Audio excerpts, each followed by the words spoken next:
Hey, what's going on? Welcome to the drumming Q&A, where I take your questions and I beat them into submission. No, but seriously, yeah, we're gonna have lots of fun. If you missed the last live stream, then welcome to the second live stream. So you might have caught it, you might have caught the replay, and if you're just catching the replay of this now, just let me know in the comments below where you're watching from, and don't forget to put your comment or question or concern inside the live chat, and then we can always come back to it and answer it in the future. So I just want to hop on here and say what's up. Emmanuel, what's going on, man? How's it going? Thanks for tuning in. Welcome to the drumming Q&A. Just going to go over a bunch of different stuff. If you guys have questions about any of your drumming concerns or frustrations, then we'll try and iron that out. So if you want to go over like double pedal stuff or workouts or fills or anything like that, or just anything like a general hang, that's cool too. Just let me know in the comments and we'll go over that. That is not a problem. Vincent, what's good, brother? Thanks for cheering in or tuning in. And yeah, you missed the last live stream. Well, welcome to this one. Thanks for making it, man. Again, you can always go back to the replays of these live streams and pick up where we left off. Hey, cheers from Canada, my friend. Argentina, that's a beautiful country. Hey, Daniel, thanks for tuning in, man. What's up? What's going on in Florida? I bet you the weather is much nicer there than it is here in Canada right now. It's winter time, so. Okay, so let's get right into it here before anything else. And let's see here. Just one more. Hey, what's up? Freedom Fries. Hey, that's a great handle, man. Cheers from Halton. Hey, that's not too far. That is not too far at all. Cheers, man. Okay, so we have a comment here from Vincent, and he is asking, what's a good way not to tense up when speeding up? Okay, well, let's just switch camera angles here, and we'll go over a couple things. So, as we tend to want to play faster, we're going to want to muscle it a little bit more, right? So, we need to remember to stay relaxed, and I'll just go over a couple quick things here that I think would help you try to relax from tensing up. Number one, it's important to remember to breathe, right? And I notice too, when we go to a drum fill, try and play something fast, we just try and muscle it and we tend to choke up. And so if we learn to breathe through our patterns and our exercises and make it kind of an unconscious decision after we practice it consciously, it's going to become much more easy and efficient to do. Okay, so what I want you to do is just to practice a simple drum beat, and every couple of bars, breathe in and breathe out. I think I've gone over this in a past YouTube video, but just follow along with me. I'm going to kind of exaggerate here.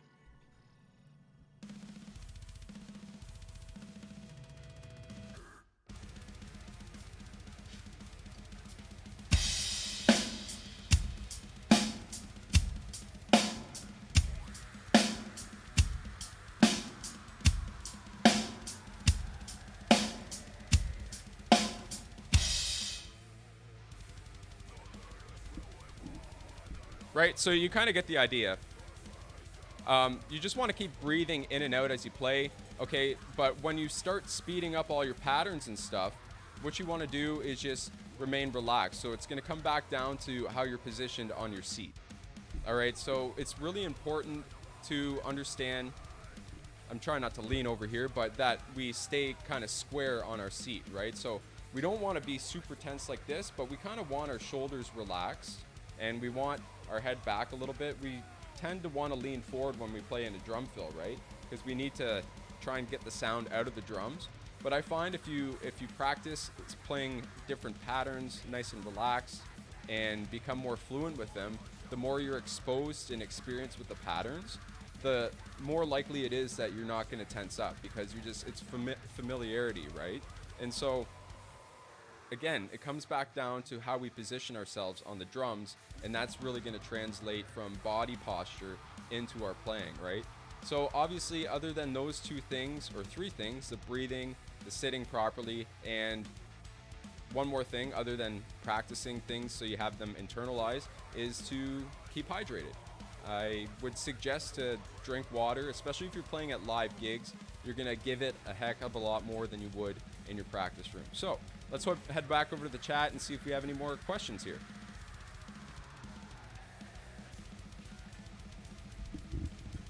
Okay, we do have some more people in the chat here. All right. Hey, Kenny, thanks for tuning in, man. John Johnson, what's up, man? Watched from Baltimore, Maryland. Around for a little bit on the last live stream. Gotta admit, I love how you and other pros blast away with all your limbs at lightning speed, and it's so smooth. Well, you know what, man? And that's the thing about seeing it in action, but not seeing all the curse words and like throwing the drumstick and stuff through the wall, trying to get to that point, right? So, yeah, it's really easy to see the highlight reels online, but just stay focused and keep it up. I know you can do it too, man. So, you got this. But thanks for tuning in, John. Thanks for your comment, man. Let's talk about Reaper. Hey, man, how you doing? Actually, I forget your name. I do apologize. He helped me out with some stuff before.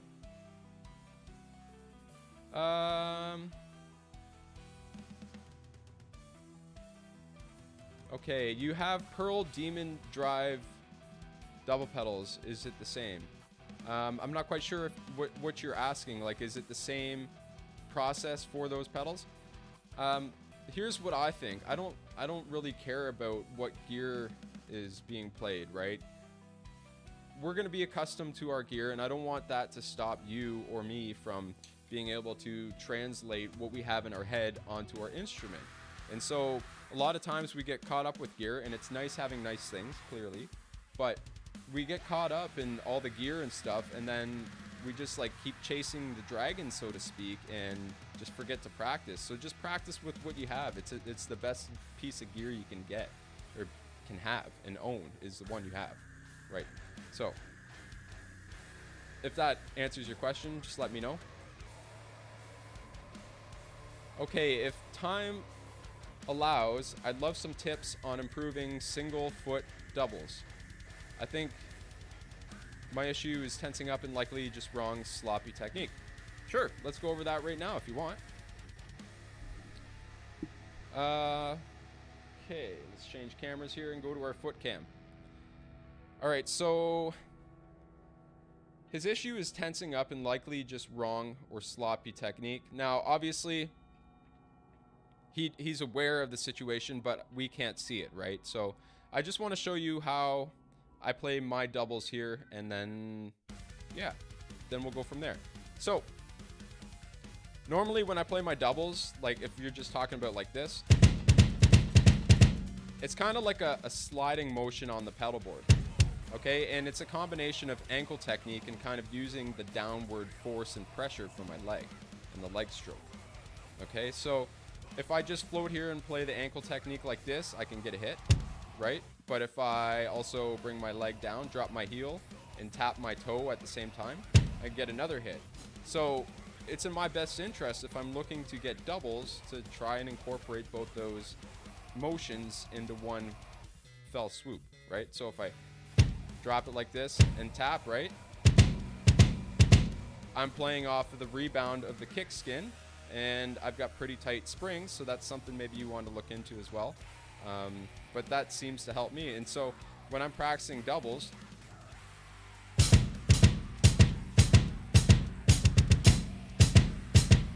I'm just focusing on using the ankle for that. Now, it's really going to depend on what your goal is musically, because let's see here, because after all, that's really what we want to try and kind of reverse engineer is what's our goal, what are we trying to achieve, and what is it that we need to work on to get there, right? So we need to take those small steps and then put them all together. But I usually find that I do kind of a slide where my foot starts back here, first stroke, and then as it comes up, there's kind of a little bit of play here on the pedal. My toes go back in for that second stroke, and again, the use of the contraction of the cab, the heel goes up and the leg goes down, right?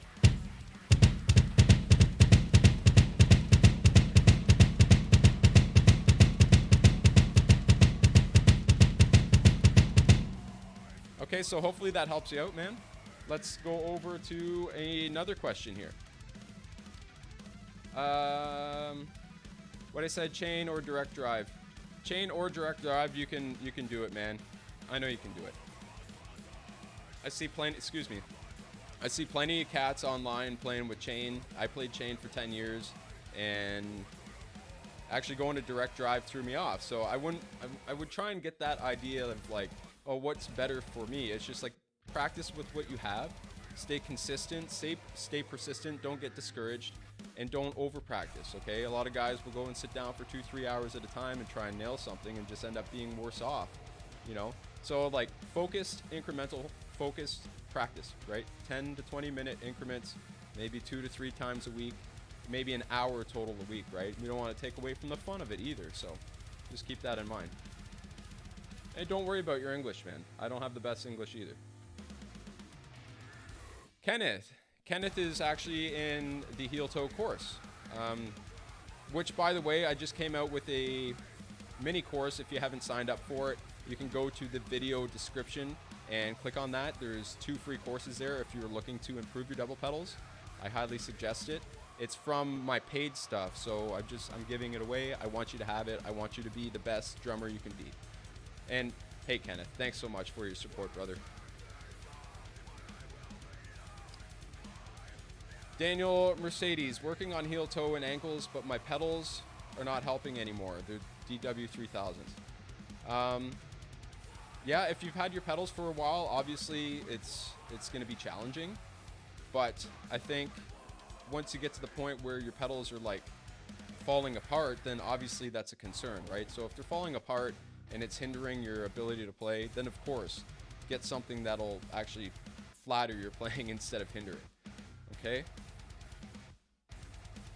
Harold asks, what's a technique to increase speed?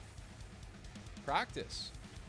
And it all depends. That's pretty vague. Like, I know it's easy for me to say, well, practice is pretty vague too, but if you're looking to increase like hand speed, then you can focus on building the strength in your individual fingers, or you can work on, you know, timing or phrasing or anything that you can actually push incrementally on the metronome. So you could basically do anything, but if you're looking to focus on speed, I would say to get patterns really tight at slower tempos and then push it up 5 or 10 BPM once you're comfortable.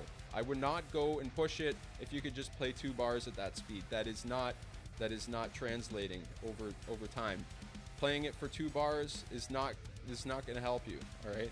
I want you to keep your head down and keep practicing at slower tempos and keep pushing it. All right. So that's how you can build your speed. Check out Master Studies. It's a great book. All right. Vincent asked, do you recommend doing rudiments on the kick? Sure. Why not? There's many benefits. Obviously, it creates a lot more creative control, and you're able to correspond your ideas a lot more fluently because you have, what do you call that? Limb independence or inter-independence, right? So the ability to play in between each one willingly. Excuse me. So I think rudiments are great, especially ones that actually change leads. So anything in triplets or quintuplets or groupings of 5 or 3, or you know, just doing like a turnaround pattern with a paradiddle is great as well. 9-stroke rolls, anything, and then adding a paradiddle at the end of that makes a nice turnaround. Yeah, so go for it. If you can apply it musically, even better. But if you're just using it as a tool to enhance your drumming abilities, then yeah, of course.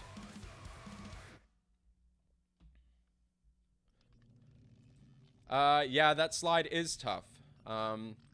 Listen to a lot of like Blink-182. Well, listen to what you want, but yeah, it's just a matter of finding, you know, the nicest response from your spring tension and your pedal, right? Because it's gonna want to bounce at a certain rate, And I would say just to practice the 2 motions and then put it in with a song. Do some like shuffle stuff. If you want to play some older, you know, like classic rock, like, yeah, anything like that. Just put that into a groove and just keep time with your hands and keep track of all that with the metronome, and then maybe write it down too. It's important to write it down so it's out of your brain, right?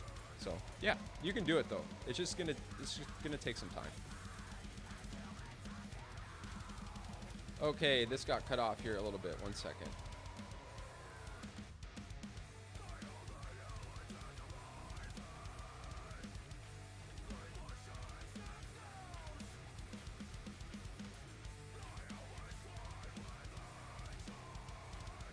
Okay, sorry about that, guys.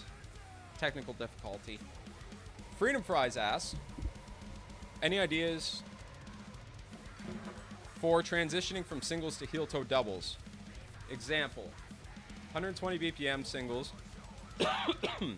right to 200 BPM heel-toe, and back down again. What's the slowest BPM a person can do heel-toe technique? I'd say that's subjective and objective, right? With like asking what the slowest BPM a person can play is, because it's like, well, what's the intent? Are you practicing it just because you want to? Or is there a part in a song that requires your ability to be able to do that? Otherwise, I would just say maybe it's something for yourself, you know? But as far as ideas are concerned for transitioning from singles to heel-toe doubles, just practice groupings, right? So let's do this real quick here.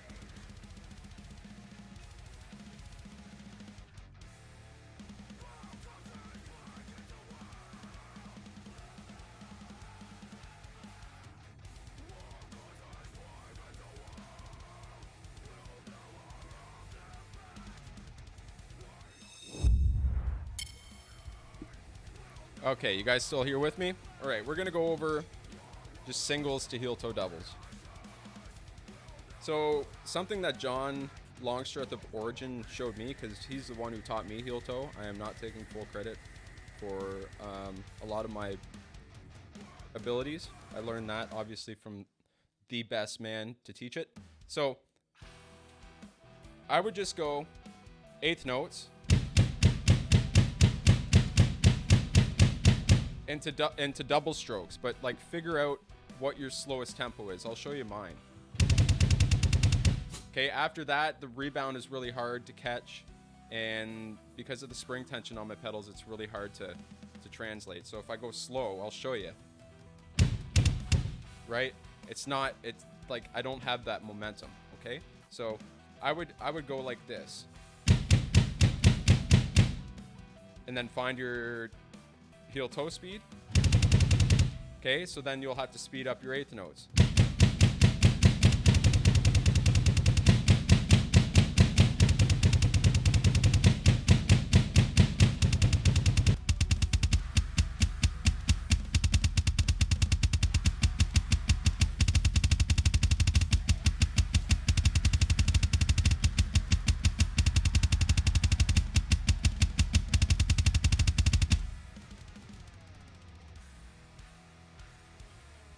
Okay, so you can do that.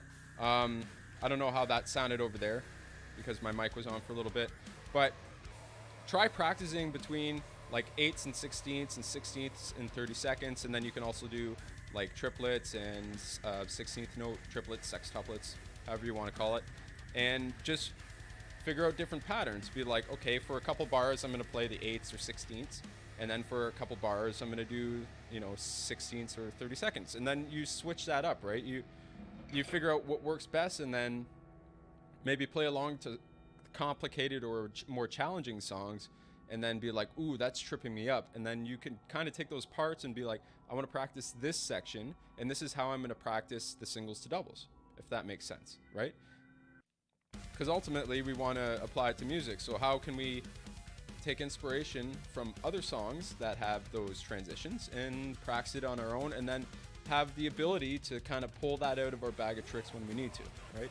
So that's one way you can do it. All right. Hopefully that helps. Let's see.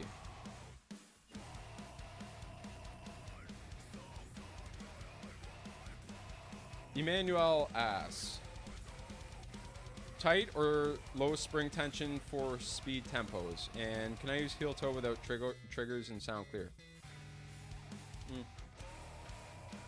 Excuse me. It's personal preference. Like, here's the thing. Everybody's got their own way of doing it. And like all the stuff that I like to show you guys is how I adapted my understanding and concepts that I drew inspiration and was taught from a bunch of different people. And I kind of came up with my own way to do it. And so if you see my foot far back on the pedal board with high spring tension and stuff like that, and you're like, that's not right. Well, just understand that everybody has a different way of doing things and achieving similar results, right? So for me, high spring tension works for fast tempos because the beater rocks way faster, okay? And to answer your first question, I'll get to the second part of the question. And I play further back from my heel toe because that's just where I'm comfortable, right? Okay? And then when I go to my singles, I kind of bring my feet a little closer to the front of the pedal board. Okay? And then I kind of slide it back like this. And having this grip tape here really helps.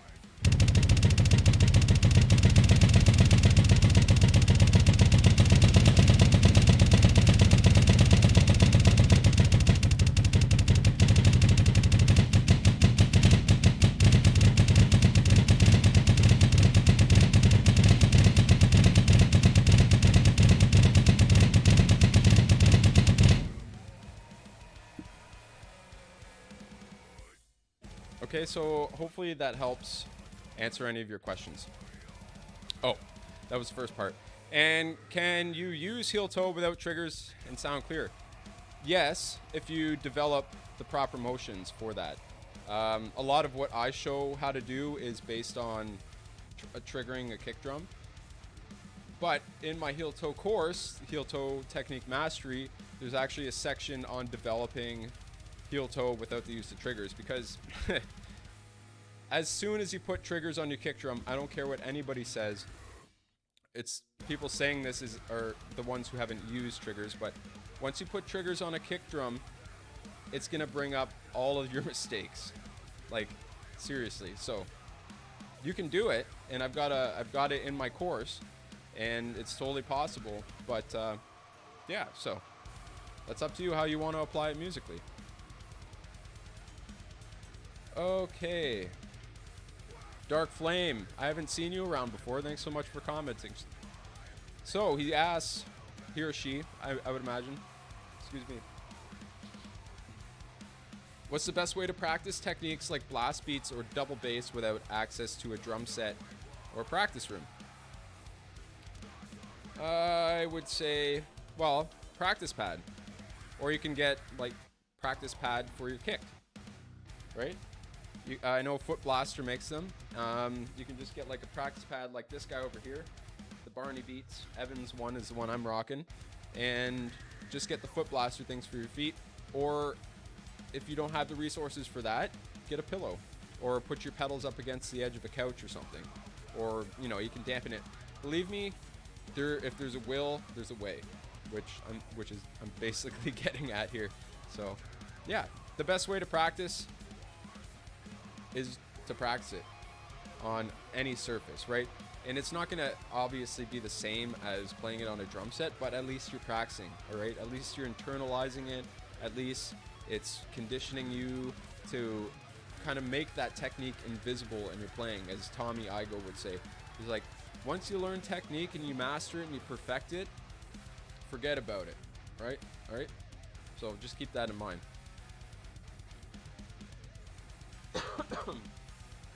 Heel toe, or heel toe. Same thing. If you want to develop your heel and your toe, you can play them different ways. I wouldn't say any one is greater than the other. I do more of like a toe, and you know, some people do like one in each foot. Like you say, heel on the right, heel on the left, toe on the right, toe on the left. It's all up to you, man. It's apples and oranges, really.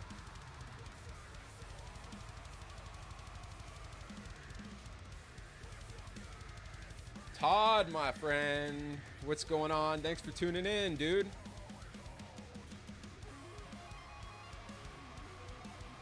All right, I'm gonna keep scrolling down here. Vincent, okay. Your explanation of the heel toe is awesome. I watched some lessons on Drumeo and was lost. Hey, I'm just saying it how I think it. Yeah. So, thank you. Is what I mean. Thanks, man. Okay. What else do we have here? We got lots of questions today. You guys are awesome. You guys are awesome. Hopefully this stuff helps you out. And I'm going to keep this up so you can always come back to it if you want.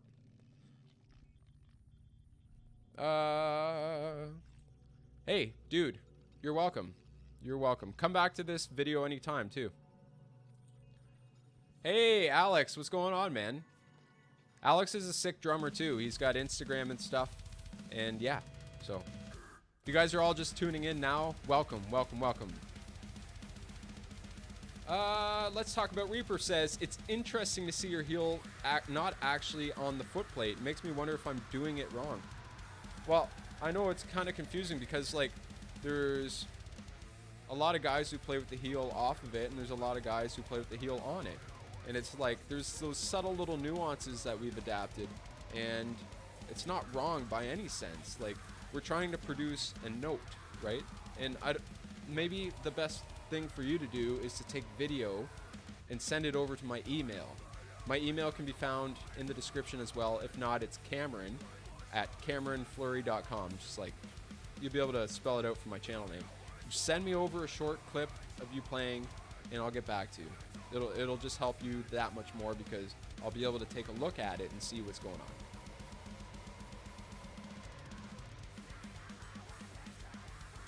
Jimmy Royster asked, is your double pedals a new one of Axis? Where did you buy?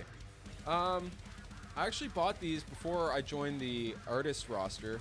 I bought these from them because I've always wanted Axis pedals, and I've seen a lot of my favorite drummers, Derek Roddy, George Colias, to name a couple, play them, right? So I was like, I need these things. And so going from chain drive to these has been challenging, but that's another story. And so I got them straight from Axis out in California. Now, good news, apparently, the new rep there is Zed. He's amazing to deal with. And apparently there's a new CEO of the company. And so they're revamping it. So I know there was quite a few concerns about shipping and stuff like that and orders and whatnot. But yeah, so that's the story on that. Oh, hey, Francis. Thanks so much for tuning in, man. He asks, how do you build muscle memory? Good question. How do you remember how to drive a car in busy traffic, listen to music, and tap on the steering wheel at the same time? It's almost like intuitive, right? So maybe it's similar to the thought process that happens when we're playing an instrument. And so maybe that's exactly, yeah, repetition, right? So the more you're exposed to the environment, it's more likely that those, not to get sciencey, but like the neurotransmitters and the synapses have built up in those areas of your brain for your body to react from them, right? So the more we build those transformation highways and repeat those movements, the more likely it is it's going to be a lot more easy for us to do, right? So don't forget that.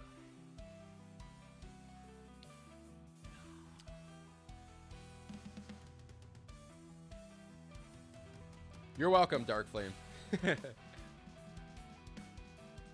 Yes, repetition. But remember, too, you don't want to just be repeating the same stuff all the time, right? It's nice to have the regimen and the structure, right? But you got to remember to kind of get out of that, too, right? Because we need to grow. We need to expand our knowledge and our horizon by exploring new territories, right? So we have to also feel uncomfortable, right? And look at trees, man. They always lose their leaves and they always grow every year, right? So it's just part of the journey. Same thing with lobsters. Enough with the metaphors anyway. Okay, Emmanuel, you are full of questions, my friend. I appreciate you. So he asks, what do you think about swivel technique? I think it's great. I think it's cool, and I think it can cause injury, right? I think it could be challenging for somebody if they're misinformed about how to properly use the technique, because there is quite an excessive amount of movement, and I don't know a lot about it personally. I'm not an expert on swivel because I don't do it, because I have a bad left knee, not to make myself vulnerable here, but I have a bad left knee from martial arts and stuff. So yeah, I think it's great though, and it's just another way to communicate yourself through your music, or through your instrument, I should say. Okay, we have a good question here. Have you ever felt wrist pain while playing? This just started happening to me for the very first time. Don't know if I just need a break or what. Only happens to my right hand, not my left. Okay, well, if you're experiencing pain, then there's something wrong between what's happening on the drum and what's being played with your limbs, right? So it could be something technique-wise. It could be something with your grip. Okay, I find a lot of times with people and drummers is that if they're experiencing pain, then either it's caused from the drumming or it's magnifying an existing condition, right? So if you've had a past injury in that wrist, then obviously drumming is going to expose that a little more, right? So if it's not a previous injury or not due to a previous injury, then it's your grip, okay? If it's your right hand, then either you're gripping too hard or it's likely that you're gripping too hard. And I can't know this for certain. So that's why I like giving you guys my email, because you need to send me an email with video so I can help you. I'd like this to be a two-way communicative street, right? So I'd like to see what's happening. Send me a video to Cameron at Cameron Fleury, and I'd be more than happy to help you. I've never felt extreme wrist pain. The only thing I find is that if I flick my cymbal too much like that, and if I kind of go like that, then there's this nerve that's in somewhere in my arm that gets pinched between my ligaments or my tendons or something, and it just sends a shock to me. But other than that, I stray away from that, and I just, focus on playing the drums and just kind of like, taking a step back and watching yourself play. Excuse me, is what I meant to say. So let's move on to another question here. Jose, thanks for commenting, man. Welcome to the live stream. I believe I haven't seen your name before. Okay. He's been trying to get his double bass up. Okay, so I think this is like a 3-part thing. Okay, I can't literally play perfect double stops on my feet. How can I separate these notes? Literally makes me want to sell my set. You're going to need to elaborate, Jose. You're going to need to elaborate on double stops. Like, we need to be communicating the same language. So what are you doing exactly? Let me know in the comments, and I'll try and answer your question to the best of my ability.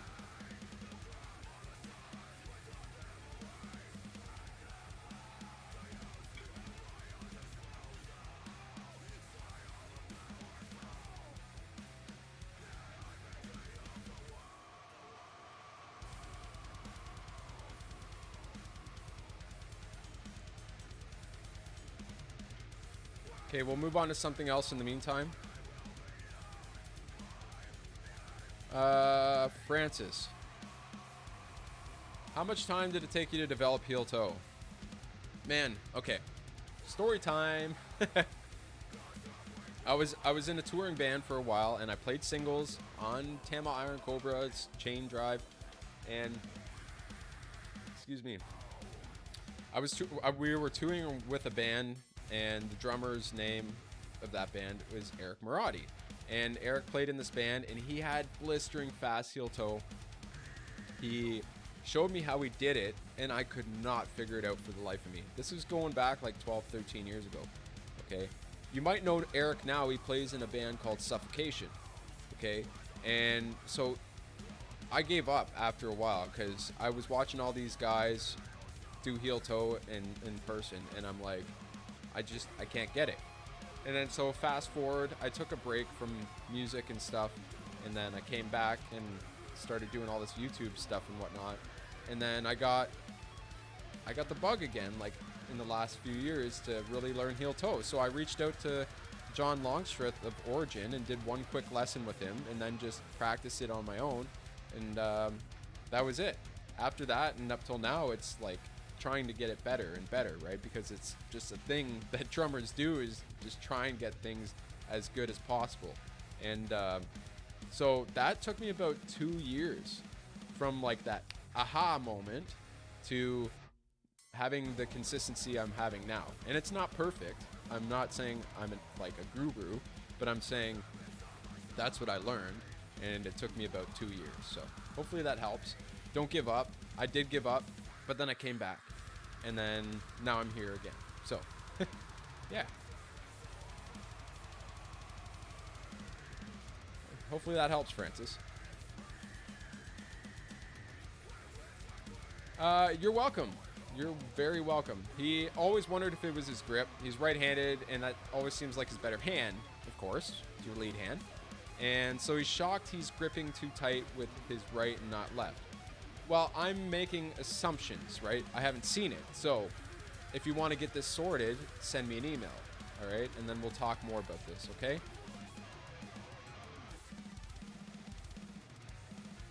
Okay, yeah, you did say that. All right. Talk soon, brother. Damien, hi Cameron, just found your live chat. How do you know best height for kick pedal? Damien, do you mean like footboard height, beater height? Yeah, I need some more information here before we can have a conversation about that. Oh, seat. I just seen the comment now. I'm so sorry. How do you know a best seat height for your kick pedal? Everybody's going to be different, right? So it's a long story, but I've got a video up on my YouTube channel that goes a little bit more in depth than I want to divulge here in this live chat. And there's a video there on throne height. And if you're looking to get some seriously awesome information about seat height and ergonomics and stuff like that, there's a guy named Dave Elich, and he's played with he's played with all the, you know, the class A bands or A class bands or whatever. And he's got a program called Getting Out of Your Own Way. I highly suggest you check that out. I never picked it up personally, but I guarantee you he will tell you a lot more about that than I can. So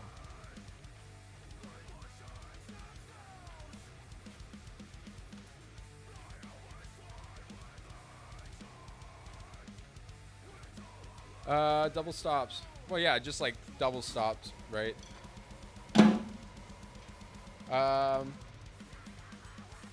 Just like eighth notes at 160 plus, I can never separate them, but for some reason I got solid eighths on both feet in unison.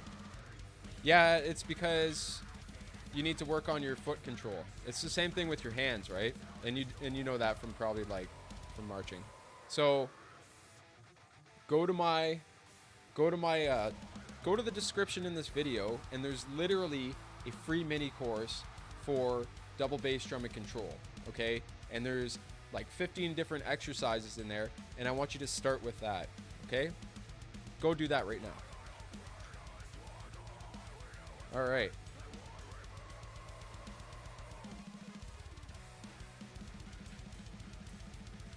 Todd, I'm sorry, dude. All right, let's see here. Okay, Cameron, you're a natural, man. Great teaching skills. I'm all right.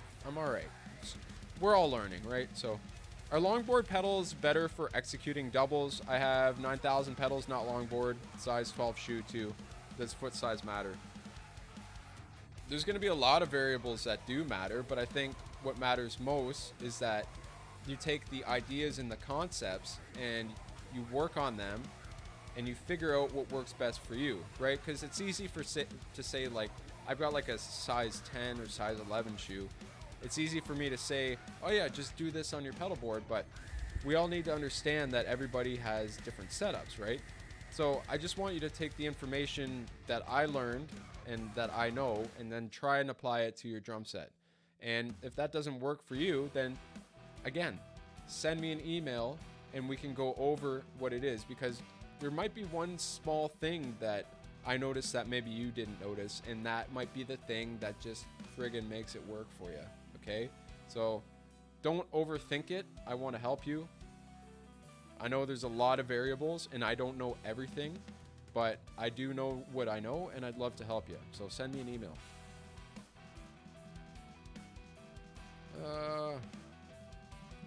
All right, Kenneth, have fun at band practice. Don't throw a drumstick at your bass player.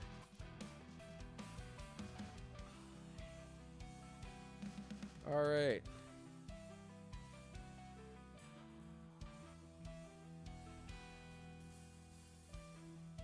Blake is chiming in here. Hey, man, thanks for showing up. Can I play Lux Eterna? Not note for note. I got a cover up on my channel. Well, a playthrough. It's not a friggin' cover. It's a playthrough. It's up there. I start off, I sped up, but I slowed down, and then the rest is history. It's not note for note, but I can kind of play it. So. Hey, man, thank you. Thanks, Dad. Hey, no worries, dude. No worries at all. You have fun out there and just keep at it. You'll get her.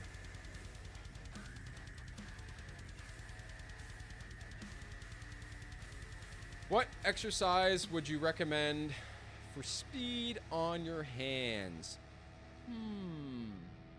What exercise do you use for speed on your feet? Is that any different than what you use for developing speed on your hands? I'll show you something quick. And by quick, I mean quick. Okay.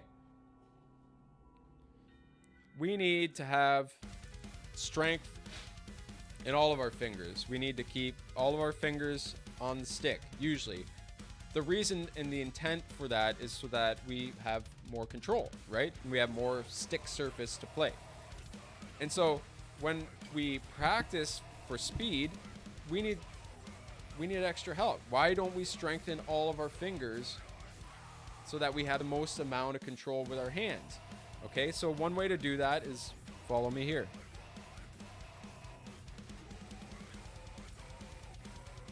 Here, I'll explain it. We're going to go through the fingers. I don't know if you can see that here. So we'll go over... let me get rid of this comment for a second. We'll play with the first finger here, so the fulcrum.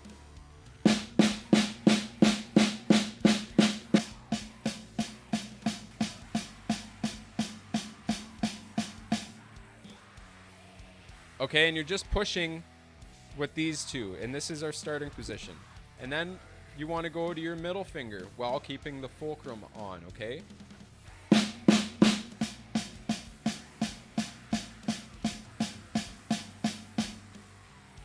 And what do we do next? You've guessed it. We go to the ring finger, but we're going to separate the ring finger, okay, from our middle finger, and we're going to keep our fulcrum here. So we want to keep this like this. We're working out every single finger. And then we're going to get to the pinky, and we're going to do the same thing, and we can go back. And it's important that when you switch between fingers that you're not stopping, okay? And even more important, because timing is of essence, play to a metronome, okay? So you can even do the double stops.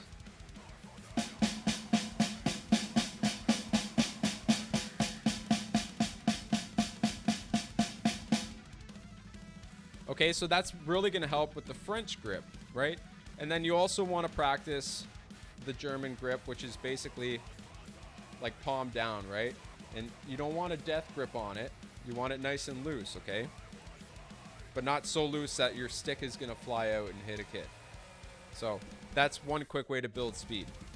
Repeat that a bunch, please.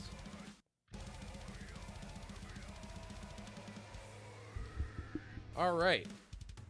Hey, Kyle Drums. Dude, thank you. You leave so many positive comments. You're awesome, dude. Thanks for showing up. Greetings from Las Vegas, he says. Greetings from Canada, dude. Nice to have you out to a stream here. Just had a little bit of a brain fart. Blake, favorite drummer? Oh, I think we had this question last stream. Man, it's like asking somebody if they're on a deserted island and they could only eat one food or have one food for the rest of their life. What would it be?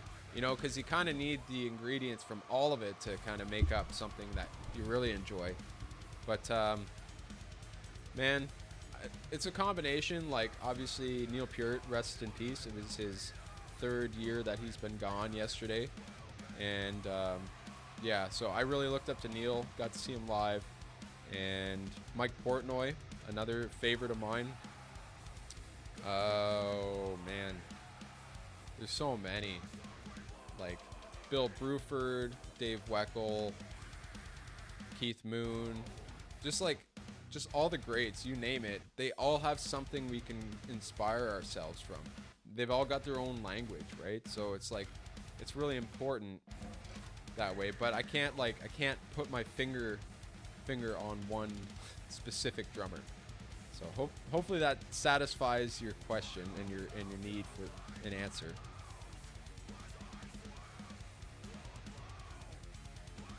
Worst episode ever. Thanks, Todd. I have a bad habit of only using my wrist. Yeah, well, you know, we have our shoulder, our elbow, our wrist, and our fingers, right? We might as well try and be fluid with that. And if you ever heard of the molar technique, then check that out. That's a really good technique. Okay, so don't use your wrists as much, Daniel.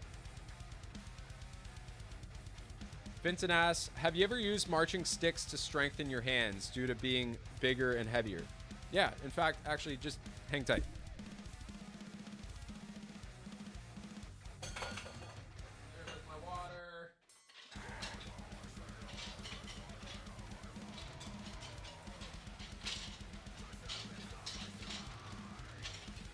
I'd like to find them for you.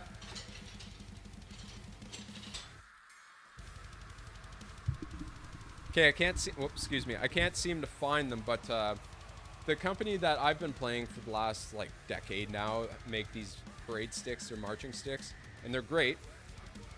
I guess it's kind of like the Babe Ruth approach, right? With the heavier baseball bats to, you know, hit a grand slam or whatever. But yeah, I have used marching sticks in the past to strengthen my hands, and it does work to a degree. Obviously, over time, it's going to build those muscles up.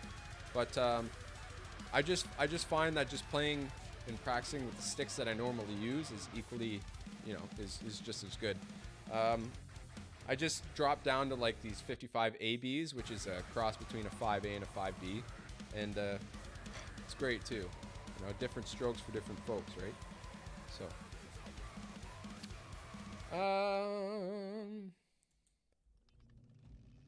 the album band we're listening to is my band in the background.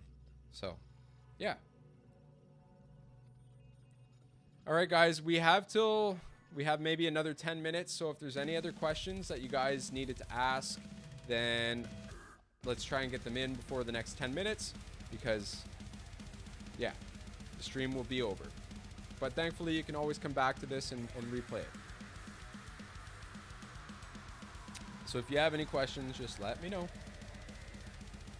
And again, for all those who are still watching, feel free to send me an email and we'll try and go over some of those things that we had spoken about previously. Yeah.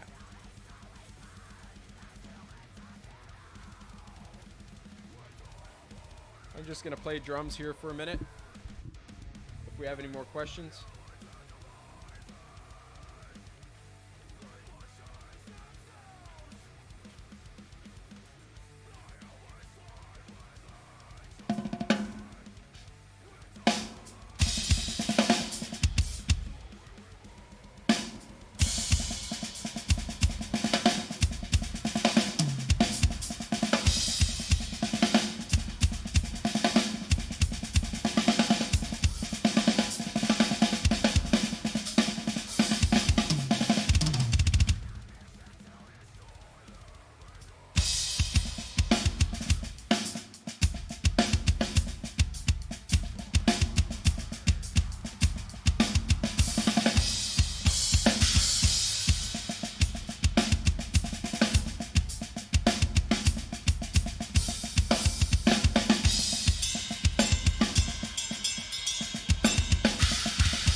Okay, a couple more questions here.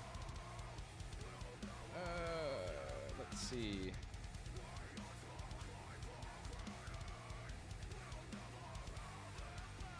They're both great. Love them both. How often, how long do you recommend practicing?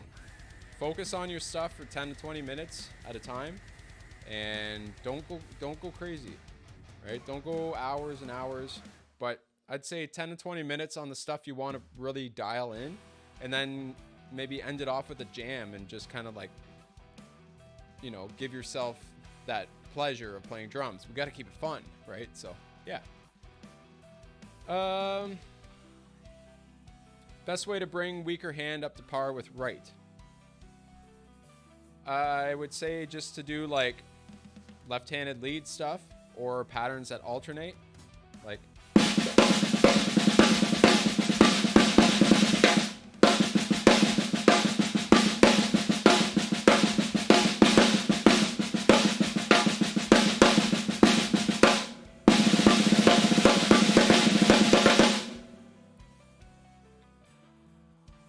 Right, so alternating stuff really helps. Practice that. There's a bunch of different ways. Flams, flamadiddles, flamacus, rudiments, diddles, paradiddles, singles, doubles, triples, lots of other stuff. Rudiments. Get the words down, formulate sentences, build phrases, right? So okay, good question. Freedom fries. Freedom fries! How do you make sure it's your calf muscles working during the ankle technique and not your shins? Well, put your feet on the ground. Check this out. Oop, wrong cam. Put your feet on the ground. Lift your heels up. Like, just keep your toes planted. Lift your heels up. Are you contracting your calf muscles? How's that any different than when we position them on the kick drum? Right? Exaggerated, obviously.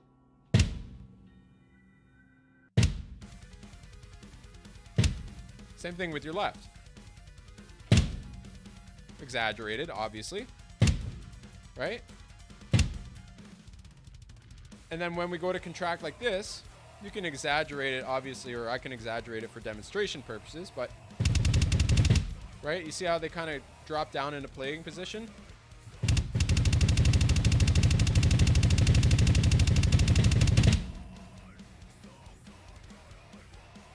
That's pretty much all there is to it. So, again, come back to that and just practice the motion, okay? And you want to kind of get that beater swing going, right? See, it's like you're tap dancing, you know?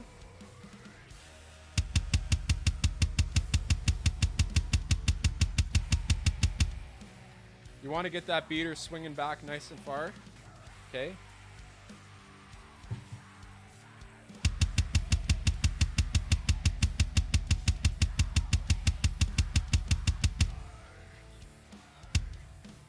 And practice your heel down too.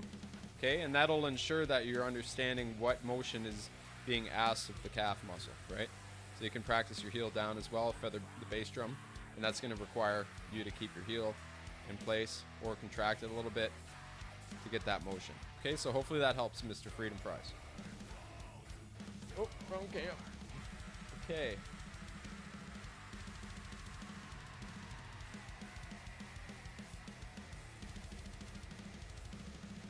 Oh. Of course, all the good questions are coming in at the end of the stream. I'm kidding, guys. It's all good. All right, so best books to pick up for drums. I have Stick Control and Syncopation already. I would look up Master Studies. It's got a whole crap ton of stuff. If you're into a little bit more advanced stuff, I would suggest looking at Gary Chafee's stuff, like techniques and patterns and odd timing and stuff like that. He's got a series of books as well. His name is Gary Chafee. And what other one? David Garibaldi's Future Sounds. Very good book. I studied that for a while. My teacher taught me that. And what else we got? It all depends what you want to go for. Like, you can do a lot with stick control on page 52 or 48 or whatever, and you can just like, you can do a lot with it. Same thing with syncopation. Okay, one more really good book is Modern Reading in 4/4 Time by Louis Belson. One of the originators, if not the original double bass drummers, or he's the one to make it known, right? So check that one out. Modern Reading in 4/4 Time by Louis Belson. Another great book. Great question. Fellow drummers, what is up? Hey, Edward, thanks for chiming in. When practicing different sets for people on different kits, what's a good way to make sure you interpret those fills from a 4-piece to a 5-piece? Well, you can just, like, if you're just talking about the amount of toms that you have, you can just play double the, like, same amount of strokes, but on one less drum, right? You get creative with it. So I think, like, okay, let's say you had, you know, you say you didn't have this floor tom over here. Say you didn't have this floor tom over here, and you just had these three. And then the fill was like this.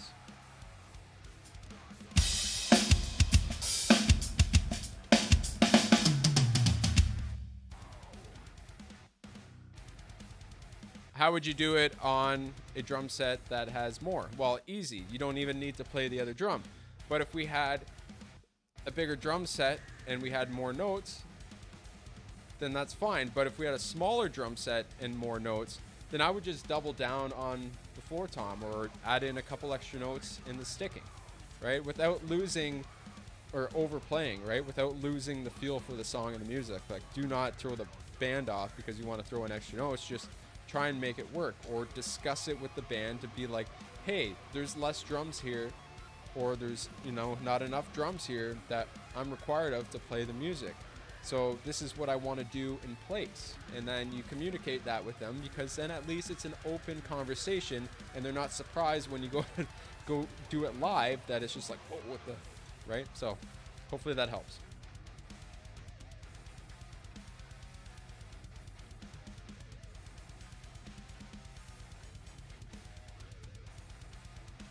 Okay. Damien, what's a good exercise to practice ghost notes and spacing between? Well, to get the spacing down, we need to be consistent, and we can be consistent by practicing with a metronome. So a good way to practice it is to just learn displacement or permutation. If you're not aware of what permutation is basically, you've seen every guy on Instagram do a video on it. It's just like moving the note, if it's a bar of 16th notes, just moving the note every 16th note or 8th note inside that bar. So when we learn to displace and permutate, then we have a better understanding and feeling for every possibility of note. Okay, so how that translates into playing ghost notes is then we can play all those groupings on our left hand while keeping a right hand pulse, right? So that's really going to help you conceptualize and develop different areas for your ghost note placements, if that makes sense. Okay.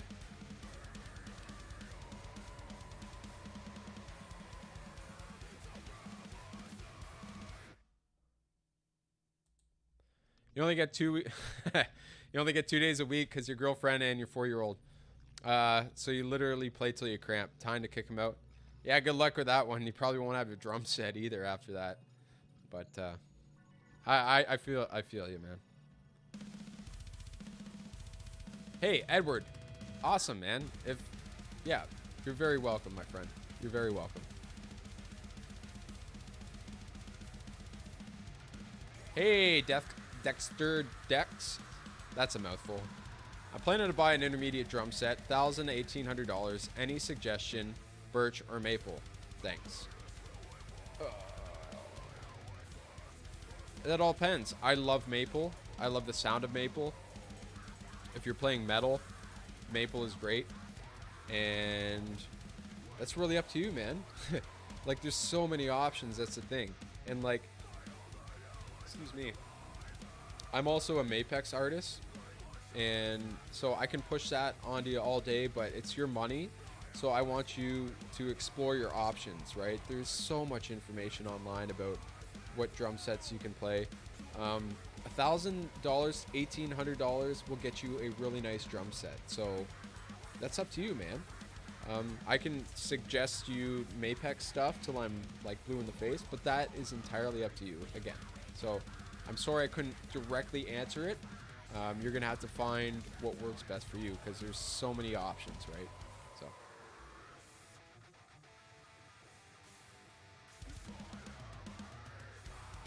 What do you tune your kit to? Example, first tom, C sharp, etc. You have a nice sounding kit. Truth be told, Damien, I do not like. I don't tune it like to a perfect fourth or any intervals like that, and so really I just find like the highest note is gonna be my snare drum. A lot of guys tune a snare to like A sharp, whatever, B flat, whatever you want to call it. And I just go from the highest point, which is my snare drum, and then here I'll show you. And then I go like this.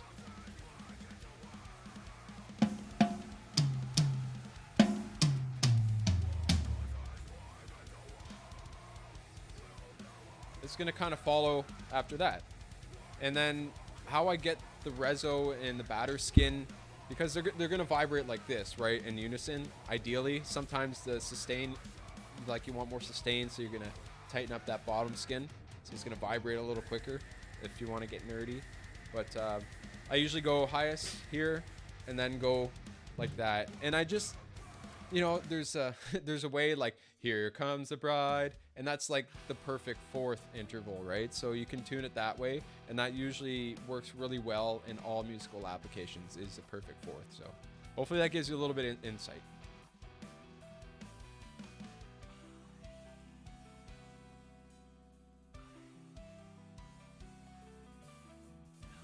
Awesome live. You don't see any other drummer doing something like this. Great stuff, man. Look forward to more.